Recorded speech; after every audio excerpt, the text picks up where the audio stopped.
Okay. Mr. Bonner, you need to, you've unmuted yourself, Okay. and now we need your video. Okay. How's that? Perfect. Great. Am I allowed to Okay. keep it on throughout the discussion, or do you want me to mute my microphone during panel discussion? That's up to you. If there are noises in the background that you want to mute out, or, Great. that's fine. Sounds great. Okay. Hey, Tim. Hi, how are you, Michelle? Good. How are you? Hi, Tim. Mark, how are you? Pretty well. Good. All right. So we have all of you with us, and we have participants that you may not see, but they are with us. So far, we have 24, and the number keeps going up. So I'd like to welcome you all here. Just so that you know that today's event will be recorded, and it will be on the library's Facebook page and their YouTube page for anyone who would like to go back to it and listen to it again. All right. I have to do my due diligence, and the League of Women Voters of Mercer County shall strive to promote political responsibility through the informed and active participation in government. It shall not support or oppose any political party or candidate. Members shall be encouraged to participate actively in the party of their choice. And that's why we thank you for participating today, because it helps us do that. We have with us Michelle Brooks, who is our senator for the 50th District, Representative Mark Longetti from the 7th District, Representative Tim Bonner from the 8th District. Park Wetling from the 17th District did not respond, so we're sorry to miss him. So having done my nonpartisan, I will move on. I have to move my papers too. Sorry.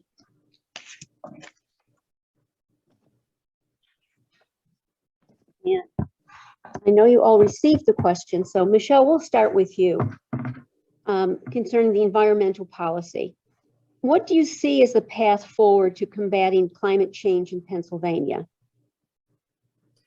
Thanks for the question. I appreciate the opportunity to be here, Roseanne, and discuss some of these questions with everyone. Right now, what's happening in Harrisburg, there's a conversation regarding RGGI, and I'll get to that in a moment. But I did want to let people know that significant carbon dioxide reductions have already been achieved through state-of-the-art technology in every aspect of the energy sector here in Pennsylvania. As a result of those efforts, emissions from fossil fuel power generation in the state have been reduced by 38% since 2006. And in fact, emissions in the US are the lowest they've been since the beginning of the Industrial Revolution. So I think that's a great deal of the answer is as businesses on their own without government mandates continue to use state-of-the-art technology that will continue to reduce emissions. But I will let you know one thing that I am concerned about is RGGI, which the governor had entered Pennsylvania into. It's a compact with 11 other states without General Assembly approval. Pennsylvania would be the only state in this compact to enter the compact without General Assembly approval. And the states are Connecticut, Delaware, Maine, Maryland, Massachusetts, New Hampshire, New Jersey, New York, Rhode Island, Vermont, and Virginia. 8 of those states have the highest electric rates in the entire country.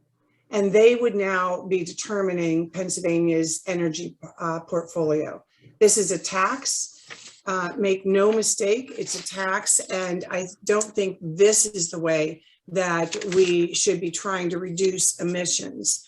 Pennsylvania is one of the top energy producers and the second largest producer of natural gas in the US. And so I think as companies on their own invest in state-of-the-art technology, we've already seen the result of those emissions. What doesn't work are government mandates. And I'll use an example with the gas tax and the emissions tax that we have in our inspection. All it is, excuse me, is a waste of money, and it's not doing anything for the environment. So I think, private sector investment, not government mandates, is what's going to help us with this. Thank you. Thank you. I need to clarify, this is a faux pas on our part. This says 30 seconds, but I think you're reading it backwards. I'm not sure if you are or not. Mine, when I'm looking at it, it's backwards. So just so you know, yellow, 30 seconds, red, your time's up. Okay. Thank And you. how much time, Roseanne, do we have per question? 3 minutes. 3 minutes. All right. Thank you. Okay. Mark, we asked the same question of you. Oh, Mark, you're muted. There you go. There we go. Sorry about that. First of all, thank you to the League of Women Voters for hosting us and having this opportunity today. Climate change. Addressing climate change requires a realistic and balanced approach. We must understand it's not simply a matter of flicking a switch and converting to all renewable forms of energy, and that it does not come without significant costs. On the other hand, we cannot simply pretend that it does not exist. This summer, I attended a policy hearing on carbon capture sequestration. Advocates pointed out that we will be reliant on fossil fuels for electric generations for decades to come. The newest natural gas-fired electric generation plants are not scheduled to come offline until sometime after 2050. But carbon capture sequestration offers the opportunity to capture the carbon as plants emit before it reaches the atmosphere, pressurize and liquefy it, and then store it deep into the ground in geological basins. In 2013, the Geological Survey determined that the U.S. has the potential to store 3,000 metric gigatons of carbon dioxide.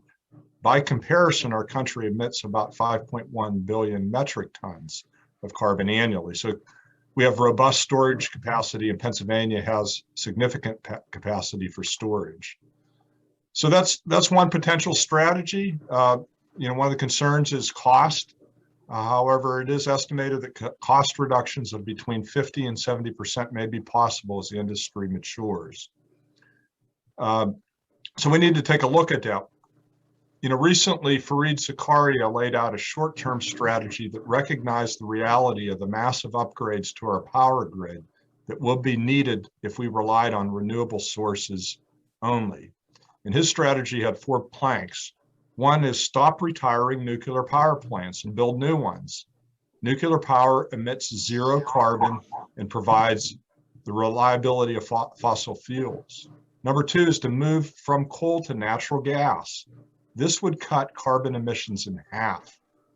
Third would be to build out charging stations for electric cars. And fourth is the carbon capture technology that you could use from natural sources like trees that capture carbon naturally.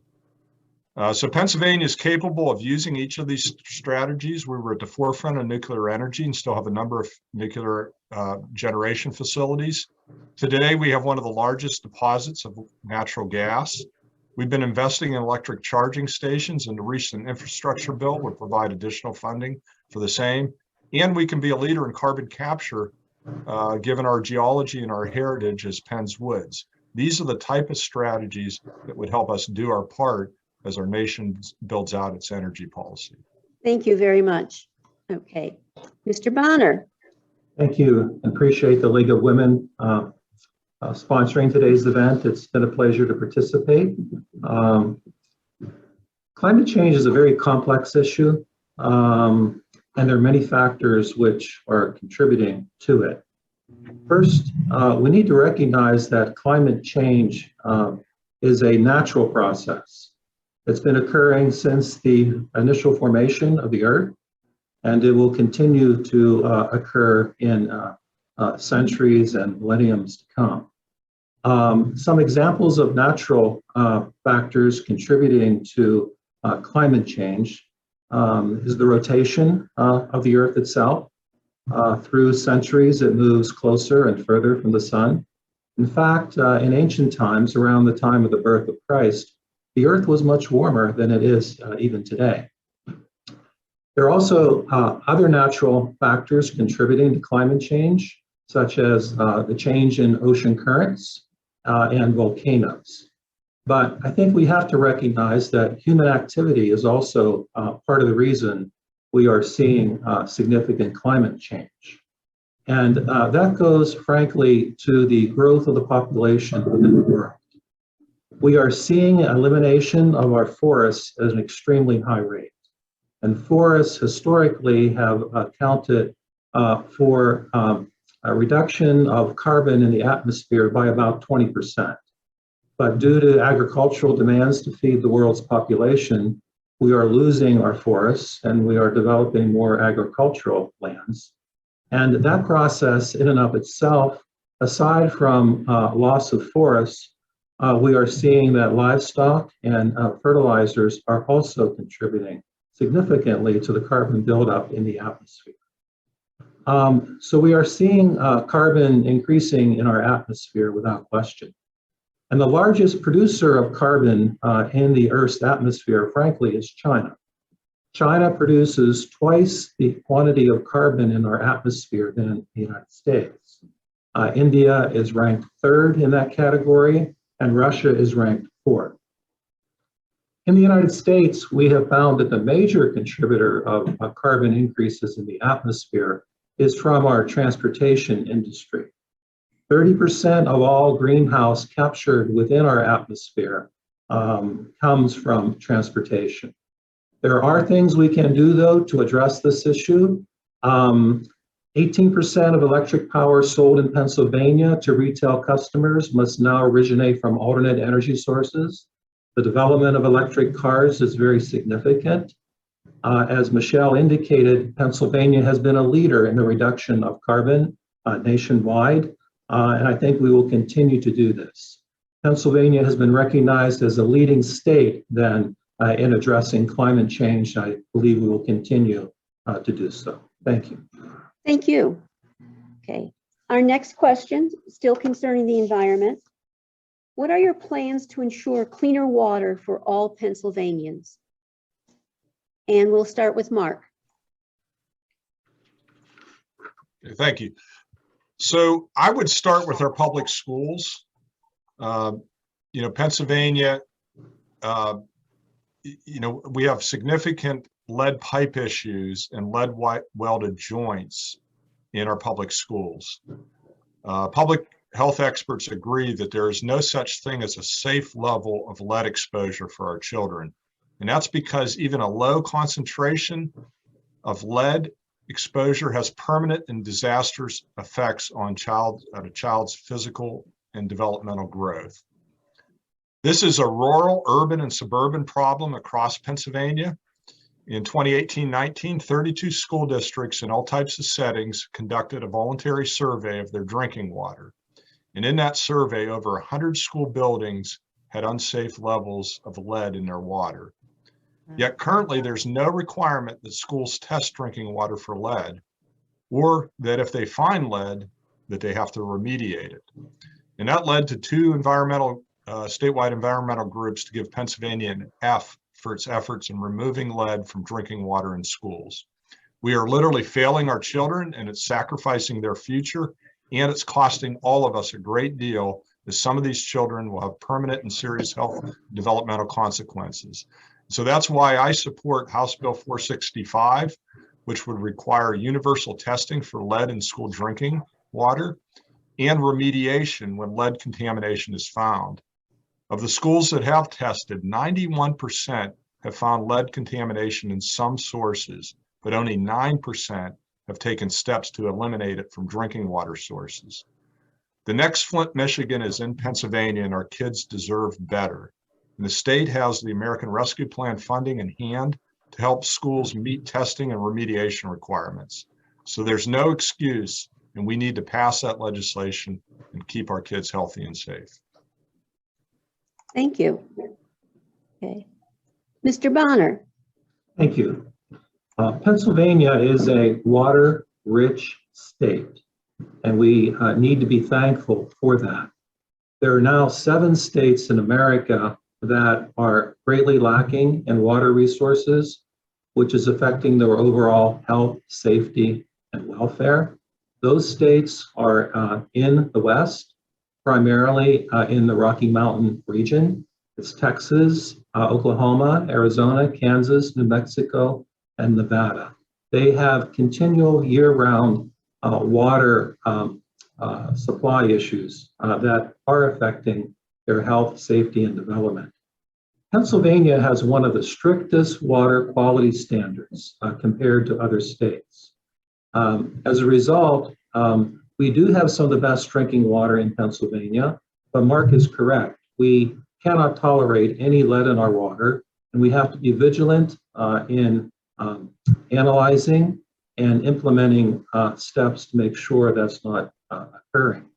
As we may know, Congress in 1986 passed a law that lead pipes can no longer be used in the United States, but they did not outlaw the prior use of lead pipes. So we're still battling that issue, and we need to vigilantly battle that issue going forward. But Pennsylvania has taken steps to protect its water supply. And as I said, it has one of the most vigilant water supply laws in the United States.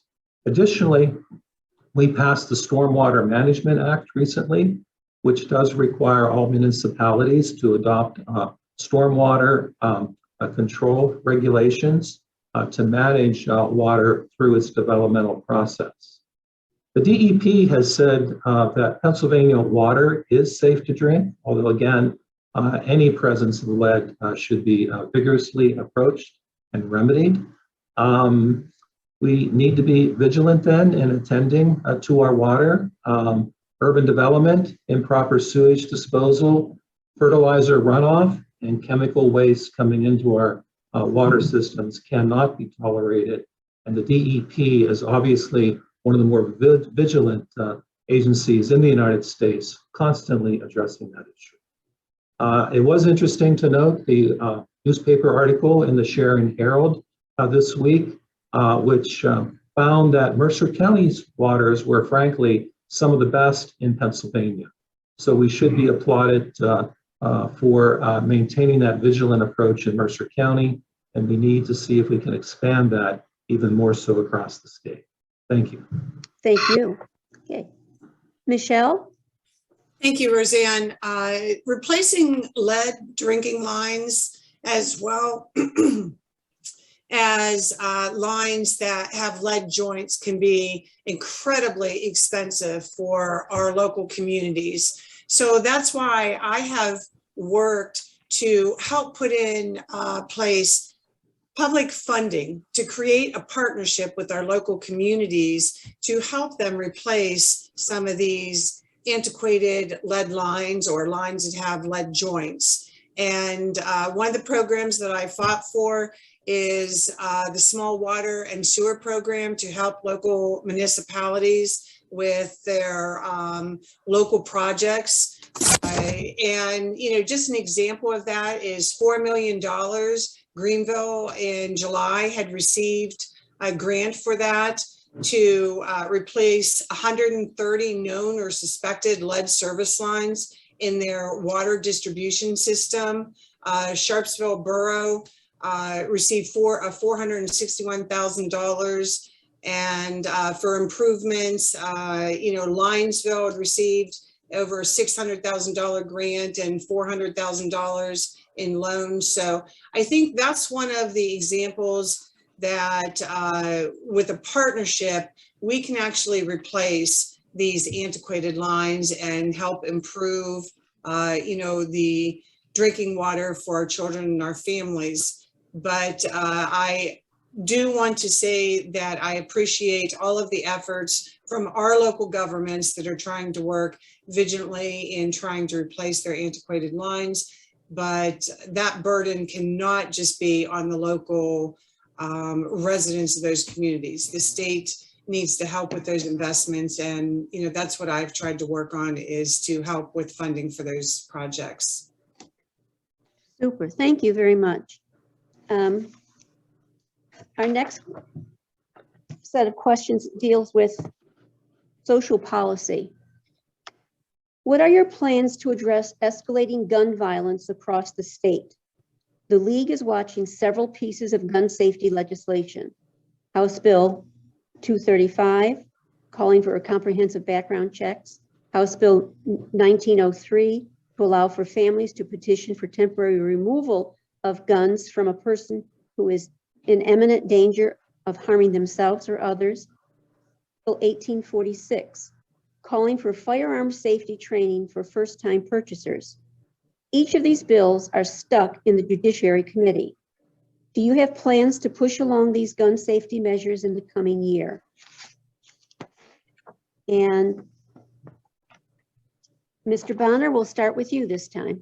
Thank you. Gun violence, as all violence, is a tragic story for all of America, and it's much too common in our country.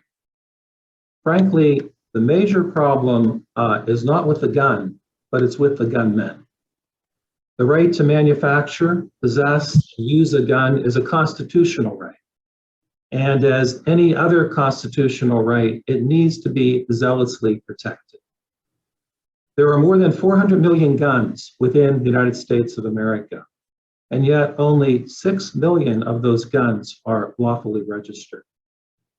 But the crime that is being committed by guns is not being committed, for the most part, by lawful gun owners.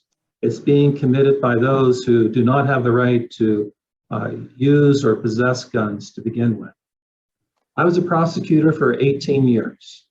I dealt with over 3,000 cases, many of those involving violence and many of those involving the use of a firearm. Never once in any of those cases did I say to myself, all we needed was one more gun law on the books and this crime would not have occurred. These crimes are occurring not by lawful gun owners who would be complying with the laws that are suggested. We have more than enough gun laws on the books to regulate gun use. The problem is those who are using guns outside of our laws. As you may know, 60% of all gun deaths are by suicides. And of those guns that are being used for murders of other people, most of that is occurring by minority groups in our cities, and that issue needs to be aggressively addressed. And Pennsylvania recently allocated $25 million to the study of gun violence across Pennsylvania. Frankly, most gun violence is a result of the breakdown of the family. They are being committed by young males who have illegally obtained firearms and sadly have not received the appropriate direction within the family. We need to address the root cause at the ground level if we're going to effectively address gun violence. We need to start it with programs in our schools, both before school participation at a young age, during the school years, and after school programs. More gun laws, frankly, are not going to solve this problem. I would hope then that as Pennsylvania goes forward, it will begin to address the breakdown of the family, because that's where the root problem of gun violence and most criminal activity is occurring. Thank you. Thank you. Okay, Michelle, you're next. Thank you, Roseanne. I strongly support our Second Amendment rights, and I'm 100% supportive of our police officers and law enforcement. They are the first line of defense for the things that are happening across this country. You know, criminals do not respect our laws. So excessive gun control efforts only penalize law-abiding citizens, not law-breaking criminals. Enforcing existing law existing laws that are on the book and prosecuting the criminals that break these laws would help. Prosecuting more strongly straw purchasers, that would help. Illegal drug trade, human trafficking equals more gun violence and crime. Just some interesting statistics that I found, stopping the flow of illegal substances into this country will decrease crime and gun offenses. According to the U.S. Customs and Border Protection Agency, there were nearly 1.96 million enforcement encounters in the federal fiscal year 2021. Already in fiscal year 2022, there have been nearly 600,000 encounters in just 3 months. In the federal fiscal year of 2021, U.S. Customs and Border Protection seized 4,732 pounds of drugs, over 4,000, nearly 5,000 pounds of drugs. According to the Centers for Disease Control and Prevention, 2020 mortality data shows that 97,000 deaths due to poisoning or drugs overdose, 45,000 deaths from firearms. So these statistics are startling. And so I think some of what we're seeing is we've got to stop this influx that's coming across our border with drugs and firearms. So these excessive gun control laws are not a way to resolve this. Mental health, behavioral health, in a bipartisan way, we just passed a piece of legislation that was signed into law that appropriates millions of dollars towards mental health and behavioral health, which, as Tim had said, is part of the crux of helping these children that are living in these violent environments, learning to cope with the things that they are involved in and developing positive coping mechanisms instead of resorting to violence. And it does start with the families, but excessive gun control laws only hurt law-abiding citizens. It does not penalize the criminals, and that's what we're seeing. Okay, thank you very much. Mark? Thank you. So the House bills that have been referenced are all in the House Judiciary Committee. The chairman of the committee determines which bills are called up for a vote and whether a bill will be the subject of a hearing. And in this case, Representative Rob Kaufman is the chair of the House Judiciary Committee, and he's made it clear that he will not call these bills up for a committee vote, nor will he schedule them for a hearing. So those bills are foreclosed. But let's talk about what we can do. Once again, we need to start with our schools. They host our most precious resource, our children, for a good portion of at least 180 days of the year. But we have all seen the gruesome images of school shootings, and we all cringe to think of when and where the next tragedy is going to occur, and it could occur anytime and at any school. Earlier this month, I had a virtual meeting with Max Schachter. His son Alex was killed in the Marjorie Stoneman Douglas school shooting in Parkland, Florida in 2018. Alex was a bright, vibrant 14-year-old boy when he lost his life on that tragic day. Since then, Max has been on a mission to save other children and make schools the safe place they ought to be. He created a nonprofit, Safe Schools for Alex, to carry out that mission. One of the first things that he found is that while some states collected the data that could be used to help make schools safe, it wasn't in a usable format and it wasn't being used. So he pored over that data and created the school safety dashboard, which makes the data clear, understandable, concise, and usable. And he did that for 5 states, including Pennsylvania. The problem with Pennsylvania and some of the other states is that there is underreporting by schools. So would you believe that 8 of the largest 20 schools in Pennsylvania reported 1 or 0 incidences of bullying in a year? And overall, 53% of Pennsylvania schools reported 0 incidents of bullying, and 33% only 1. If we don't know what is really going on in the school, we cannot address it. After the Parkland tragedy, Florida got serious about data collection. First, they provided training to each school so they knew how to do it. Second, they established penalties for underreporting and they held schools accountable.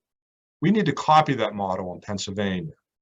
Once the data is collected and usable, then resources can be targeted and focused to address problems. In Pennsylvania, we've pumped millions of dollars into school safety grants over the last few years, but we aren't properly targeting those funds to address issues in a particular school because we don't currently have the data to inform those decisions. In neighboring Ohio, the Attorney General has helped establish school threat assessment training. This 3-hour online training tool introduces safety protocols that have worked in Ohio and nationally. Pennsylvania needs to adopt that strategy. Next month, I look forward to meeting Max Schachter when he comes to Harrisburg to testify about school safety. We need to learn from him and others and take actions to make our schools a safe place for our children. Yep.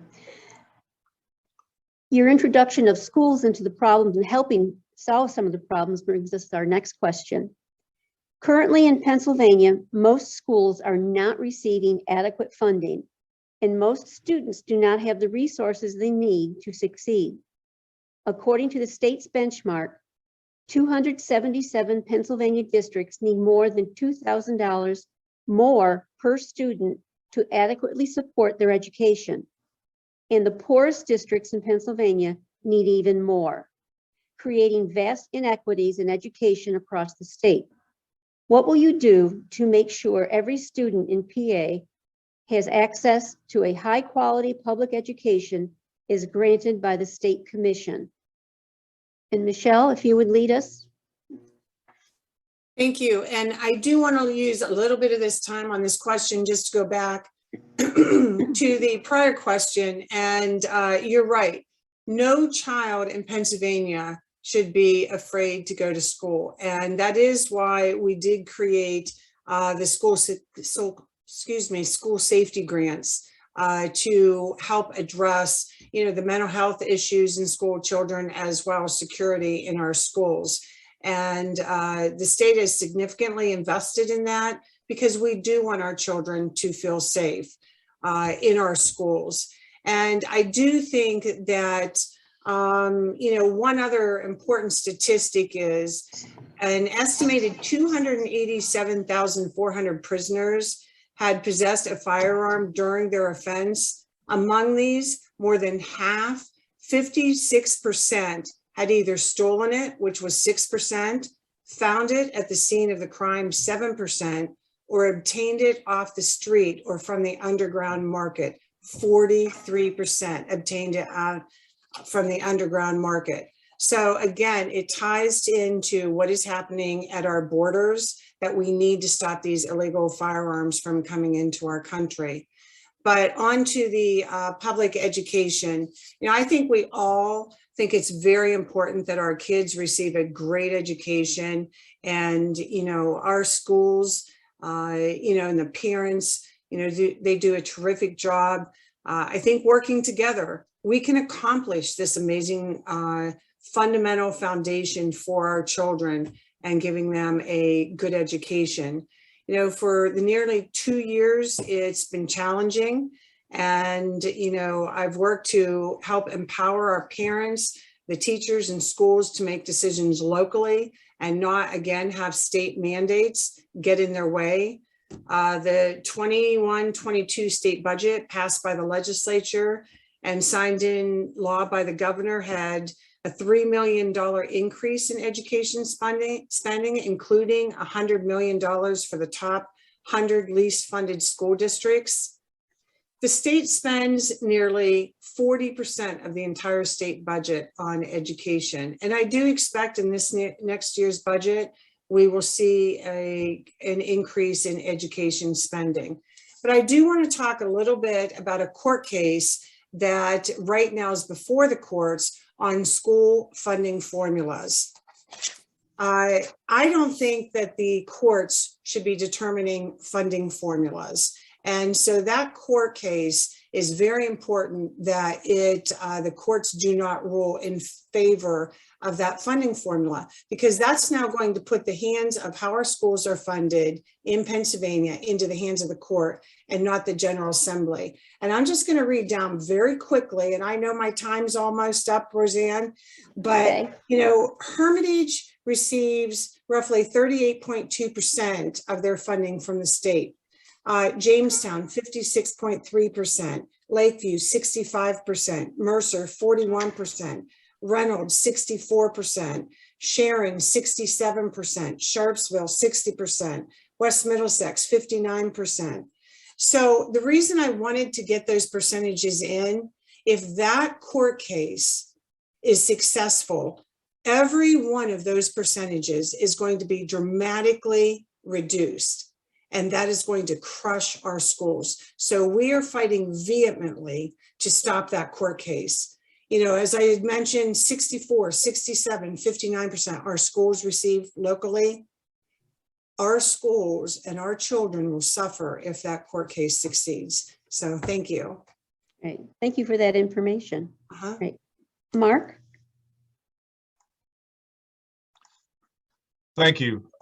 So, as was mentioned, the issue is currently being litigated in Commonwealth Court. It's a collection of underfunded school districts that brought the case, and the trial is expected to conclude later this year. So the poorest school districts in the state with the lowest levels of per pupil funding, the problem in Pennsylvania is that we rely so heavily on local funding for our schools, and the state fails to do its fair share. So when you look at Pennsylvania as a whole, only about 38% of school funding comes from the state. We're in the lower tier. I think we're 44th, 45th in the country. The bulk of the remainder is dependent on local taxes, which is primarily school property taxes. And so what this does is it leads to great disparities in funding. If you live in a wealthy school district, then you have the best of everything in your schools. If you live in a school district in a poor area, the school's unable to provide the basics. The local property tax base can't support what's needed. In some cases, the difference in per pupil spending is $10,000 per pupil or more. And so the only way to fix that is for the state to provide its fair share of funding, which will bring resources to poorer school districts and lower the property tax burden at the same time. And that's what the court case is about. At a recent meeting of the State Board of Education, Dr. Jonathan Perry told the story of Radnor School District and Chester Upland School District. Radnor is one of the wealthiest school districts in the state with one of the highest per pupil spending amounts and is among the best in the state in student achievement. Chester Upland is one of the poorest school districts in the state with one of the lowest funding levels per pupil and is among the worst in student achievement. He referenced, and they're only a few miles apart, by the way. I think they're only like 15 miles apart. He referenced studies that show when a student is moved from a district like Chester Upland to a district like Radnor, student achievement for that student improves markedly over time. In other words, resources do matter. And countries that focus resources to poor areas have a much smaller achievement gap between students than we do in the United States. So we know what works. So in Pennsylvania, we did start to address this issue in the current budget. We targeted $100 million to the 100 lowest funded school districts in what's being called Level Up. These funds will help raise student support where it's most needed. And in my legislative district, Sharon, Farrell, and Greenville are all benefiting from this funding. In the upcoming budget, we need to build on that by establishing a second round of funding, perhaps expanding it to the 200 most underfunded schools.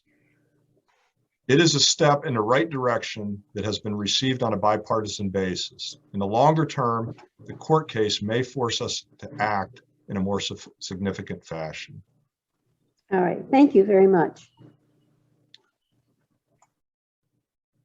Our next question deals with the voting I think process. I get a chance to answer that Oh, I'm question. sorry, Roseanne. Mr. Bonner. That's okay. That's all right. I appreciate your acknowledging me. If we can start me, I will go now. All set? Please do. Thank you. I think the facts support that Pennsylvania is funding schools with a great commitment. Pennsylvania spends approximately $18,000 per student each year in the public school system. We rank 7th in the nation in spending per pupil. Pennsylvania also ranks 9th in the nation in average teacher's salary, approximately $67,500 per year. We rank 13th in the nation in pupil-teacher ratio, with 1 teacher for every 13.5 students. In fact, the United States Department of Education has said that Pennsylvania is 7th in the nation in public education spending, but we only rank 28th in the nation in academic achievement, which supports the Cato Foundation's claim that spending and academic achievement are not necessarily interrelated. The major problem, I believe, with the Pennsylvania public school system is, as Mark indicated, the state does not contribute sufficient funds to the local schools.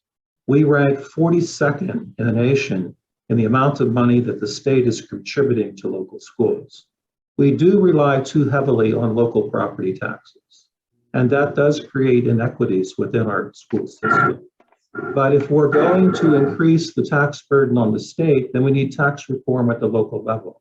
And that would be a reduction in property taxes, which would significantly benefit our senior citizens. But the overall premise of the question, that we are not spending enough money, the facts clearly disprove that. I would suggest some alternatives to public education. First of all, I think early childhood education is critical, and we do need to invest heavily, as we have, in early childhood education. We need to make sure, again, much as the problem with crime, that we try policies that strengthen our families, because that's really where the problems are initiating. We need a heavier concentration on core subjects, and we do. We should consider lengthening the school year. The 180-day year was set when we were an agricultural society so that the students could get out and work in the farms. And we need to look at that issue so that we become more like other industrialized nations throughout the world who have longer school years. We need summer programs to provide supplemental education for our students. And I'm not talking about basket weaving courses. I'm talking about core curriculum courses. We also need greater discipline in our schools. We need to support our administrators and our teachers in this respect. And we need to look at some alternatives such as dress code, which would help eliminate the colors of gangs, eliminate the status of people as to their clothing, lower the costs for families. We also need a better monitoring of our teachers. I've been a solicitor for school districts, and I have seen the monitoring process, which is very minimal by our administrators of our school teachers. So there is plenty of room for growth and opportunity, but funding is not one of the major problems within the Pennsylvania public schools. Thank you. Right, thank you. And again, I apologize for getting you for that question. And I apologize for going a little bit longer, Roseanne, so Okay. I share your toleration of me as well. All right. Again, to the voting process. Do you believe our voting process is secure? Do you believe that there are widespread problems? And if so, what are they? And check my chart. Mark, you'll lead this question, please. Sure. Well, first of all, I think it's important for us to listen to our county elected officials who are responsible for carrying out the election process in Pennsylvania. Each county has a 3-member bipartisan election board that consists of the elected county commissioners. They oversee and administer the election process in the county. And from what I have observed, they do a solid and trustworthy job across the state. Counties have asked us in the legislature for 2 reforms in regard to vote by mail at this point. One, allow them more time to pre-canvass vote by mail ballots. Pre-canvassing is the process whereby election officials open the envelope the ballot is mailed back in, unfold it, and flatten the ballot and prepare it for counting after the polls close. And all of that takes significant time. But right now, they are not allowed to do any of that preparatory work until the polls open on election day itself. So in Mercer County, they don't do any of that work until the day after election because they're too busy on election day with other important tasks than to pre-canvass mail-in ballots. So that is why we can't get a final count until well after election day. So we should listen to the county officials and allow them to pre-canvass the ballots earlier. Secondly, the counties have asked us to move back the last day to request a mail-in ballot to 15 days before election day instead of 7 days before election day. 7 days is not enough time for counties to receive the request, mail out a ballot for the voter to receive. Then the voter's got to fill it out, return it to the courthouse by election day. And as a result, we've seen thousands more requests than ballots returned, and votes are not getting counted. I've had too many calls from voters who applied for a mail-in ballot but who did not receive it in time. We should listen to counties, move back the time to request one so there's enough time for the ballot to be returned and counted. I personally support vote by mail. We need to realize that we have had vote by mail in the form of absentee ballots and military overseas ballots for many, many years. What changed is that vote by mail allowed voters to request a mail-in ballot for convenience, and not because of illness, disability, or being out of the voting district on election day. It should be noted that mail-in balloting was established in Pennsylvania law in 2019, well before the pandemic, and that it was done on a bipartisan basis, with all Republican House and Senate members voting for it except for 3. So what also needs to be recognized is that voting by mail requires the voter to list their name, address, driver's license number, or last 4 digits of their social security number on their application in order to verify their identity and that they are a registered voter. So there are safeguards in place. In regard to reforms, we should adopt the 2 items that our county officials are requesting. We should also make voting accessible to all registered voters. This may mean providing for early voting or expanding hours at the polls, as some states have done. But whatever reforms that we do consider, it's important that we receive input from our county officials who are charged with administering the election process. Thank you. Okay.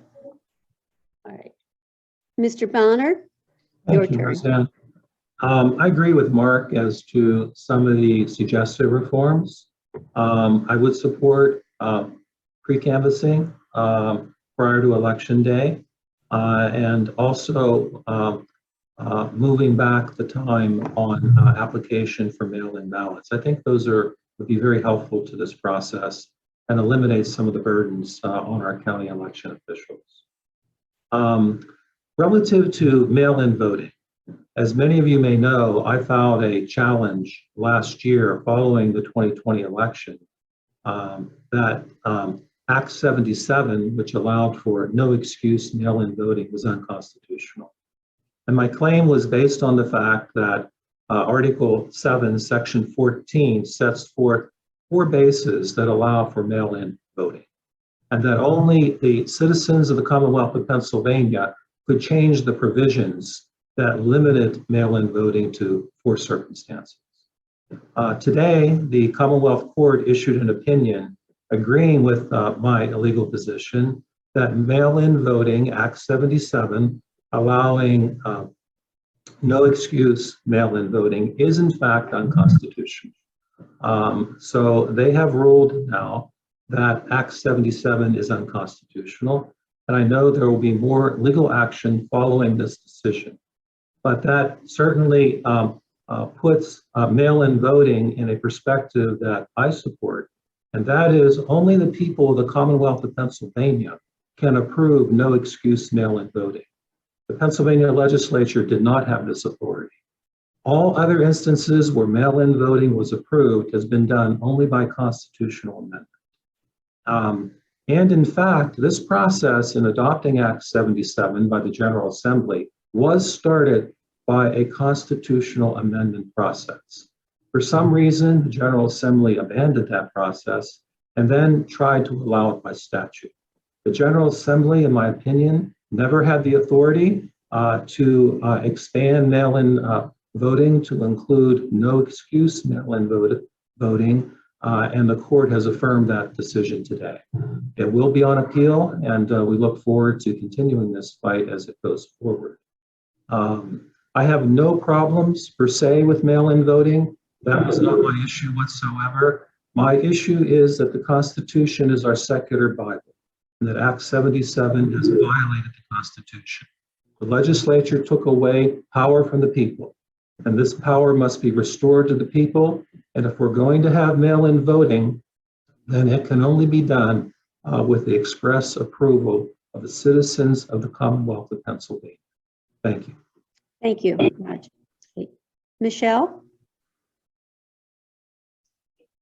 Michelle, you are on mute. Sorry. Okay. One of the things that we do need to do is work with the county and move back the request for a ballot, because the time is too constricted. And I think that would help folks that have requested not just a mail-in ballot, but an absentee ballot, to make sure that we can, get those ballots out. And the counties have said that they need more time. One of the things, as far as lengthening voting days, adding more hours, it's very, very difficult to get poll workers. And 13 hours is a very long day for those poll workers. And my fear is in that we will lose poll workers. If you look, many of our poll workers are, election workers are late or older. And, 13 hours for anyone is a long day. And so I think the counties might be concerned about that. Anyone that has watched every one of your League of Women Voters legislative days, everyone that I've attended, I've always talked about integrity in the election. Everyone that we talk about this topic, people, our veterans, people died to give us this freedom to vote in this country. And in other countries, people are killed trying to get to voting, and they're not allowed to vote for their representative government. So I think integrity in the process matters. The Department of State, the chaos that they put in this process, it needs to never be allowed to happen again. Statutes are statutes, rules are rules. And, the instructions, the last minute moving targets that the Department of State, the instructions they gave to the counties, it was very confusing. And it led to two counties, Allegheny and Westmoreland County, counting their ballots differently. And that was in the Ziccarelli-Brewster election. And we can never have two counties counting ballots differently. And so that needs to be resolved so that never happens again. Every county should be counting the ballots exactly the same. So, what the Pennsylvania Supreme Court did in extending election day by 3 days, there's nothing in statute that allows the courts to extend election day by 3 days. Also, creating unsecured drop-off boxes. We already have drop-off boxes. It's called the mailbox. So, to put drop-off boxes that were not monitored, no one was watching them, there was no oversight. The courts, in my opinion, had no authority to do that.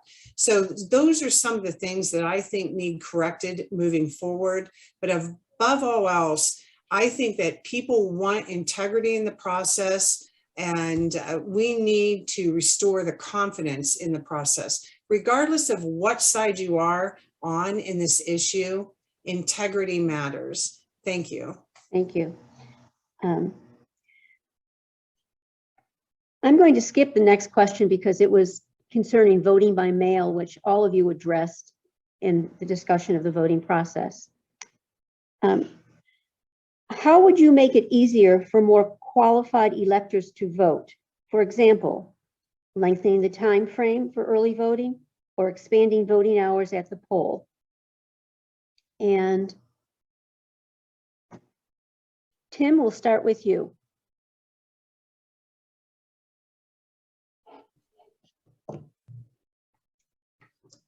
Well, with the development today of Commonwealth Court declaring no excuse mail-in voting to be unconstitutional. This is a decision that the court has said is solely reserved to the people, that the General Assembly does not have the right to expand mail-in voting. Now, it will be interesting to see where this case goes from here. Obviously, an appeal will be filed at the Pennsylvania Supreme Court. And this particular lawsuit that I have filed has a language in it that will hopefully allow the United States Supreme Court to hear it. But as of right now, the expansion of mail-in voting is limited to the people. And it's for the people to decide how much expansion we should have in mail-in voting. And one of the particular issues in the Constitution that goes to mail-in voting is the Constitution says that voting must be in secret. And there is a concern that just mailing out ballots to people all across Pennsylvania for no reason whatsoever does compromise the issue of secrecy in the casting of that ballot. So right now there is a state of uncertainty in Pennsylvania relative to whether we can support the expansion of mail-in voting without the approval of the people. And if the people give the approval to it, I'll certainly work to put in play proper mail-in voting procedures with protections, as Michelle has well said, for the integrity of elections. Frankly, we are giving our people from 7 p.m. each voting day to come and cast a ballot. And if you believe in this country, as many of us do, you should find time in this day to get there within this time frame and cast a ballot. But again, if the people want an expansion of mail-in voting, that is up to them. And I know that all of us on this call will support what the people say in this particular area. Thank you. Thank you. I would like to add to this discussion. I know there's adding time, etc., but Ohio has locations where they have the voting machine set up and people can go there ahead of the actual election day. And I don't know if that fits into the plan that our government will have for us in Pennsylvania, if that's something, or if that's a countywide item that would need to be discussed. Could I comment on that? Sure. There is a bill that was passed by the House and the Senate that did expand mail-in voting for 5 additional days. And I know Michelle was supportive of that bill, as I was, but unfortunately, the governor vetoed it. But that bill would have allowed for 5 additional days of voting, and it was vetoed by the governor. Okay. Michelle? You are on mute. There you go. There is uncertainty in the process. The Commonwealth Court ruled. My fear is that this is going to be appealed to the Pennsylvania Supreme Court, the very court that put into place, and in my opinion, did not follow the law. You know, the unmonitored ballot boxes, you know, extended election day, you know, put in big ambiguity in, you know, some of the checks and balances that were in place in state law. So there is uncertainty, and you know, it should be, you know, I'd follow what the people, as Tim had said, you know, what the people want. And, you know, this was started out as a constitutional amendment. And so as far as extending election day, you know, I said in my previous comments, you know, it's 13 hours. I know people that have worked day turn, midnights, afternoons, and they've always found time, you know, in that 13 hours, or they applied for an absentee ballot. And, you know, the right to vote is so precious in this country. And I think the folks that truly want to vote find a way, you know, to cast their ballot. I think the counties, again, would be very concerned about putting in a 15, 16-hour election day, just as far as process is concerned, and finding election workers and things like that. So, there's things in the process that we have to think about, but more than anything, integrity in the process, and people having confidence in the process, regardless of what party you're in. I think all of us agree we need to have integrity in the process. People died for this freedom, and we owe it to them to make sure there's integrity in the process and people have confidence. Thank you. As a poll worker, I appreciate not going over 13 hours. I will say that. It's a long day. It is a very long day, and you were right. Most of us are old. Okay, Mark. Thank you. And I kind of had treated that question comprehensively, so that's why I gave you a comprehensive answer the first time. But let me just say this. The world changes, and one of the things that I love about our capitalistic system is that the private sector generally does a good job of adapting to change. So, for example, when I was very young, supermarkets, they generally closed in the evening. You didn't see 24-hour supermarkets, but the world changed, right? And so when we look at our workforce today, for example, we see a lot of single parent families. We see when there are two parents, both parents are working, sometimes working long shifts, sometimes working multiple jobs, trying to make ends meet. And so the private sector adapted to that, and they said, you know what, we're going to have 24-hour supermarkets to make it accessible to people.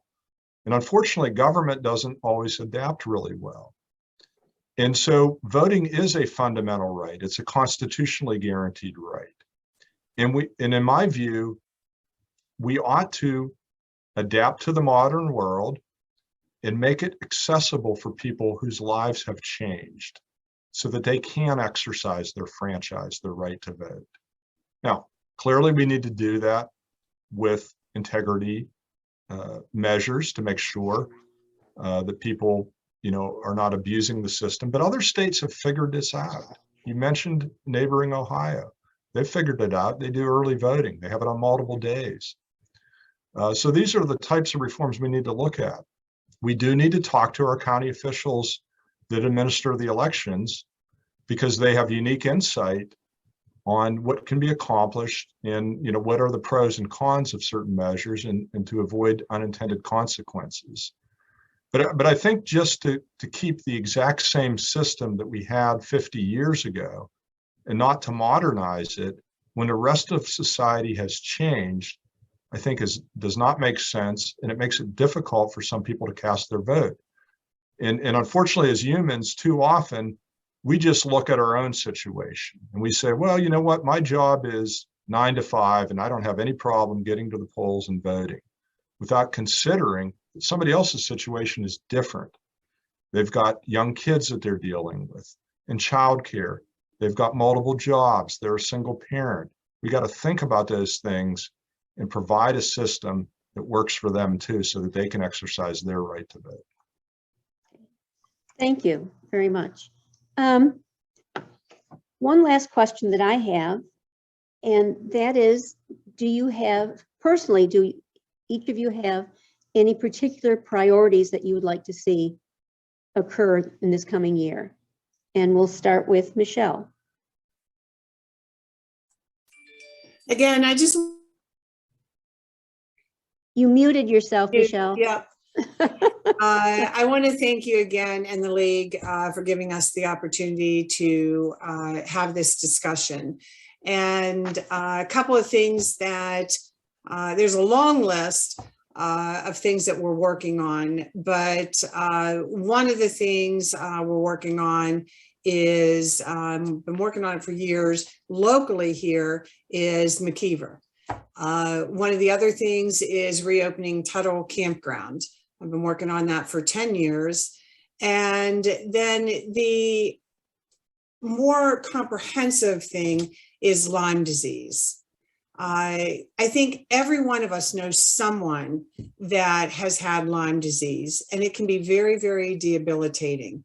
And so I have acquired $1.25 million in the budget to have pilot programs with East Stroudsburg University to start mitigating the tick population.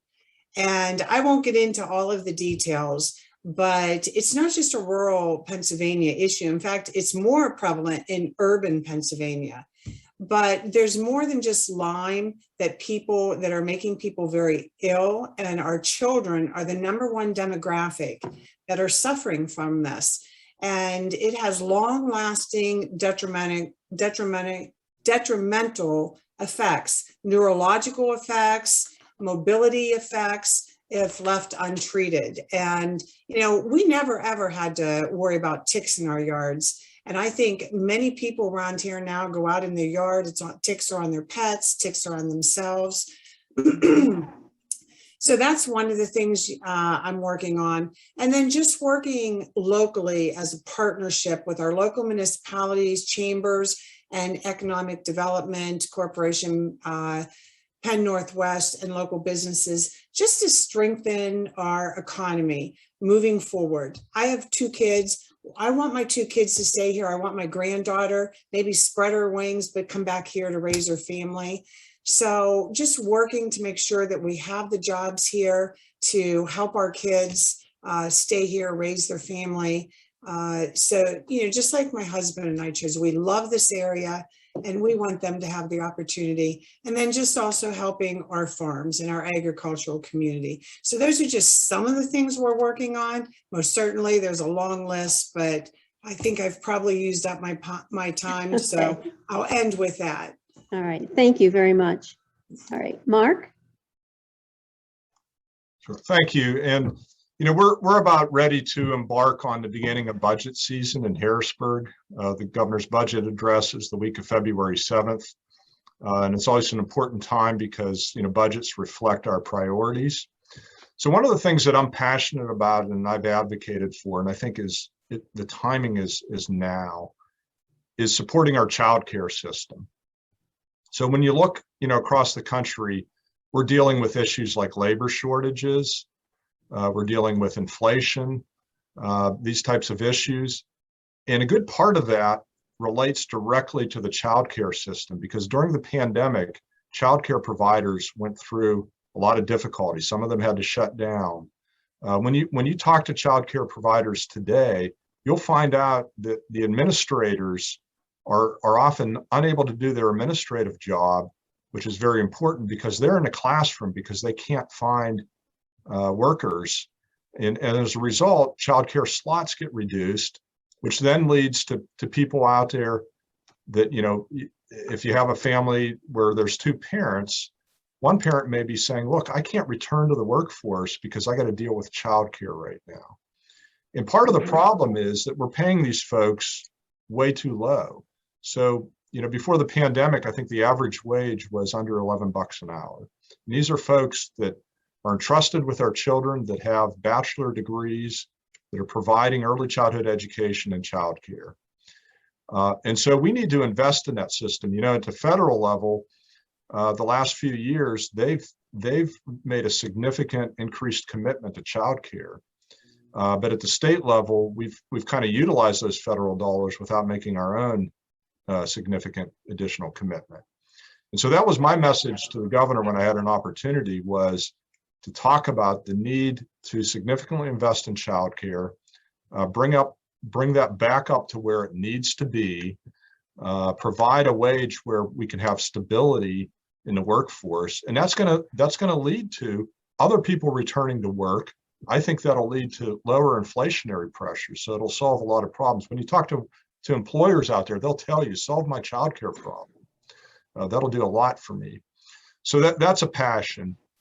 Along with Michelle, I agree, and we work so well together, I think, as a team, our elected officials, to try to support us economically here. We have our challenges, but one of the exciting things out there that was announced recently was that The East Center at Linden Point received a $250,000 PA SMART grant to start the Pennsylvania Cybersecurity Center. And this is going to train high school kids and college kids without cost to them to become cybersecurity analysts. There's a huge need for that, both in Pennsylvania, the United States, and globally. And so Jeff Meyer is the director out at the East Center. In fact, I corresponded with him yesterday because we had a briefing from the PA National Guard on their defensive cyber security ops element. And I think there's real opportunities to grow that project out there. But that's an example of something that we can do that can lead to good jobs for folks, put us on the map, and help strengthen our economy. All right, thank you. Okay. Mr. Bonner? Thank you. Let me first start out by thanking the League for sponsoring today's event. It's always a pleasure to talk with Michelle and Mark, and particularly in these forum discussions, we learn a lot by having these discussions and listening to one another. Interestingly, everyone believes that the General Assembly is always in conflict between its membership. But 65% of our legislation is passed unanimously. 96% of our legislation is either passed unanimously or with bipartisan support. And only about 4% of our legislation is passed strictly along party lines. But it's that 4% that truly captures the attention of the media and the population. But overall, the General Assembly works well together. There is much respect within the membership. And I certainly have that for Senator Brooks and for Representative Longjetti. They are in this for the right reasons. I've only been there less than one full term, and I've been extremely impressed with the quality of representation, the passion that the legislators bring to the issue, their knowledge and their understanding, and they're willing to discuss some compromises in the legislation. And I hope that we can continue down this path, and I'm optimistic we will do so. So I do believe that the representation in the General Assembly is of excellent quality, and I've certainly enjoyed my first term serving in the House of Representatives. Relative to some of the things I'm concentrating on right now, obviously I'm still working on the Act 77 lawsuit. I think we're very far from the finish line. We do have the Pennsylvania Supreme Court that we will be dealing with next, and then hopefully the United States Supreme Court if that decision is reversed. So that work will continue. I am working on a bill also on the issue of rule of law that concerns me, and that is that we are seeing larger cities and larger counties beginning to abrogate state law and advising their police forces that they will not enforce certain state traffic offenses, nor will they enforce certain low-grade misdemeanor offenses involving marijuana. If those changes are to occur, they should only occur by action of the General Assembly. Municipal leaders do not have the right or authority to abrogate state law. And I believe it's very important that we follow our Constitution and the rule of law. And I hope to continue my work in that area.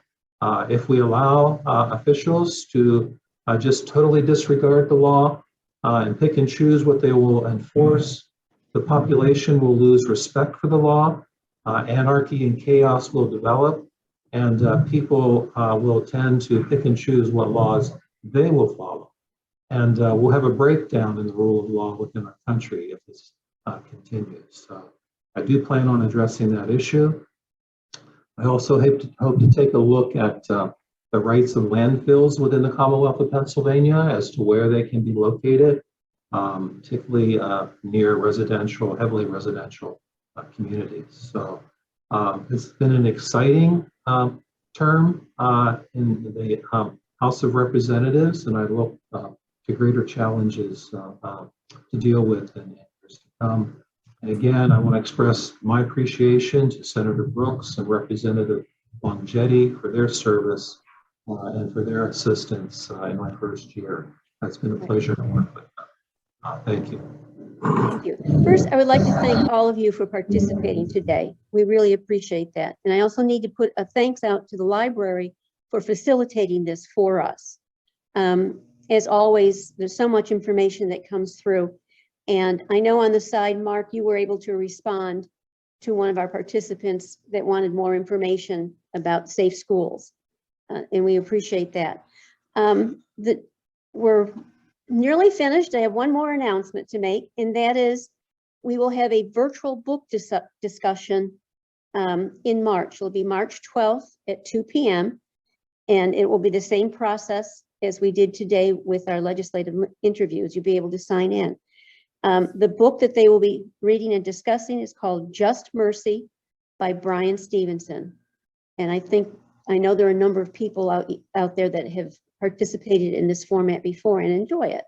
And so we thank them for participating too. So to all of you, thank you for being able to be here today. And I'm glad you can either be in your almost Senate office, Michelle, and in your homes. So thank you again.